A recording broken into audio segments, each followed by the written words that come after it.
স্বপ্ন তো কোচিংয়ে থাকার অনেক আগে থেকেই ছিল, মানে সিলেক্টর হওয়ার আগেও কোচিংয়ে ছিলাম। আপনারা হয়তো জানেন যে আমি 2011-তে খেলা ছাড়ার পরও 3 বছর প্রিমিয়ার লিগে কোচিং করেছি, ন্যাশনাল লিগে ফার্স্ট ক্লাসে হেড কোচ ছিলাম, তারপরে সিলেকশনে আসা 9 বছর জার্নি শেষ করে যখন অপরচুনিটি আসলো, স্পেশালি আমাদের ক্রিকেট বোর্ড যখন দেশি কোচদের প্রায়োরিটি দিচ্ছে বা ওইভাবে প্রমোট করছে, সেখান থেকে আমার এই স্বপ্নটা আবার নতুন করে জাগে যে না, আমি তাহলে কোচিংয়ে যেতে পারি। এবং সেই সুযোগটা যখন আসে, আমি ন্যাশনাল সিলেক্টর থাকা অবস্থায় কন্ট্রাক্ট শেষ হওয়ার আগে 1 বছর আগে বোর্ডের সঙ্গে কমিউনিকেশনের মাধ্যমে রিজাইন করি এবং তারপরে আন্ডার-17 করি। সো নিশ্চিতভাবেই একটা ভালো মুভ ছিল আমার লাইফে।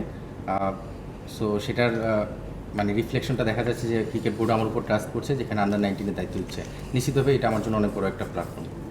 কারণ এই আন্ডার-19 দল নিয়ে আসলে আপনার পরিকল্পনা কি? বিকজ আপনারা যখন আন্ডার-19 দল করেন মানে ওয়ার্ল্ড কাপের জন্য, since winning the world cup একটা পরিকল্পনা থাকে যে বিশ্বকাপ জিততেই হবে। আপনার পরিকল্পনাটা কি বিশ্বকাপ জিততেই হবে নাকি প্লেয়ার ডেভেলপ করতে হবে? না, এখানে আমি আমাদের প্রেসিডেন্ট এবং আমাদের জিডি চেয়ারম্যান দুজনের সঙ্গে যখন কথা বলি, আমাদের ওই জায়গাটায় আমরা খুব সিরিয়াসলি ডিসকাশন হয়, যেটা হলো প্লেয়ার তৈরিটা মেইন ফোকাস থাকবে।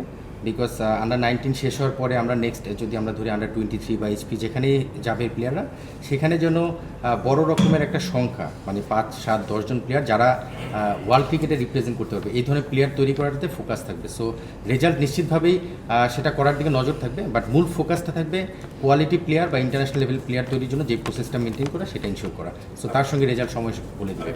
ভারতে আসলে ভারতীয় যে ইয়ে হয়েছে যে তাতে কিন্তু একজন প্লেয়ার একবার আন্ডার-19 পেয়ে গেছে ওয়ার্ল্ড কাপে, তারপরে কিন্তু তাদেরকে they want to develop someone নতুন প্লেয়ারকে নিয়ে আসতে। আমাদের ক্ষেত্রে কি আমরা ওটা মানবো নাকি? আমরা তো অনেক আন্ডার-19 ক্রিকেটার 2-3 বার খেলে ফেলে বিশ্বকাপ।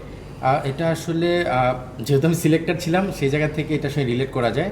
এটা ডিপেন্ড করে আসলে চেয়ারম্যান কীভাবে চিন্তা করেন, জিডি চেয়ারম্যান, পাশাপাশি সিলেক্টর কীভাবে চিন্তা করে এবং হেড কোচ।